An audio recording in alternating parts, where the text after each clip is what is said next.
Well, over the last 2 weeks, his face has been plastered across TV screens and newspapers right around the planet.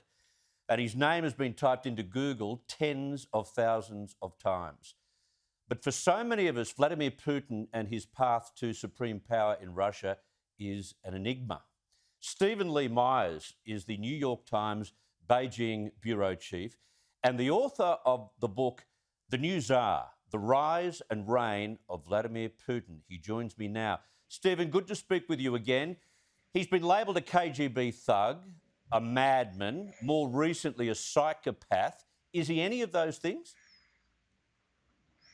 No, I think that's unfair. I think that he's certainly a KGB, former KGB officer, and somebody who has, risen through the ranks of power and ruled Russia now for 22 years, with a view that's quite contrary to the West, and in fact increasingly hostile to it. And that's something that's been building for years, and it's now reached a climax, I think, with this full-scale invasion, which a lot of people did not expect. And that's led to the idea that somehow this may be a reflection of him being isolated or him not getting good advice anymore. And I think that's a legitimate question to ask. But I think he's still operating within a logic, though it's a logic of his own. What's he trying to do here? Is he trying to recreate his own version of the Soviet Union? Actually, I don't think that it's that. I mean, and he's said this in the past that he doesn't envision recreating the Soviet Union. In fact, I think he knows that that's impossible. But he is reaching back to something deeper in Russian history, I think, back to the empire, when Ukraine, Belarus, other parts of the former Soviet Union were an integral part of the Russian state. And I think that he sees himself as a defender of Russianness.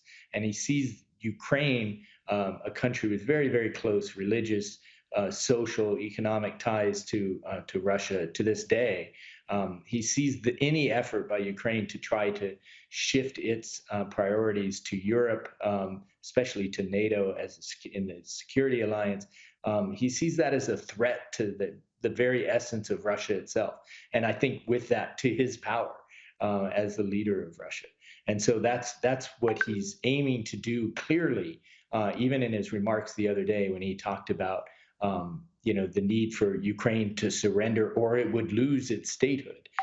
He's saying, he's outlining to the Russian people, also to the Ukrainians, that he will not let Ukraine spiral out of the Russian sphere of influence. Is there a chance of a military coup he becomes deposed, or is that just wishful thinking? Well, I think it is wishful thinking on a lot of people's part, but the way he has created the political system in Russia, the way he is able to exert control over all of the various branches of the armed services, the police, as well as the military and the secret services, I think that makes it very unlikely that somebody would be able to step in and seize control from him in that way. And the caveat, of course, is that with authoritarian rulers, it's always impossible to know when the last moment has come. There have been a lot of rumors in the last few days, but I think we should, at this point, still treat those as rumors. I think he's very firmly instilling control in the Kremlin. Is he capable of launching a tactical nuclear weapon?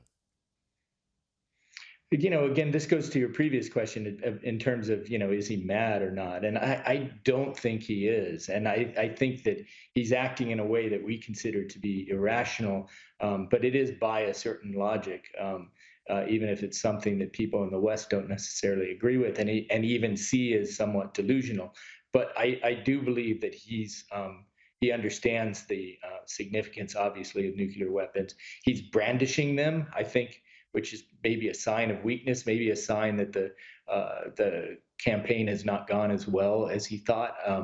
A lot of people thought this would be over already, and the fact that the Ukrainians are putting up such a fight, that the Europeans are helping to arm them, I think he wants to, rattle the saber a little bit. That that he's willing to go a long way and go a lot further than he has, as a way to warn NATO and the United States not to intervene any more than they already have. Stephen Lee Myers, great insight. Thank you so much for your time. Thank you very much.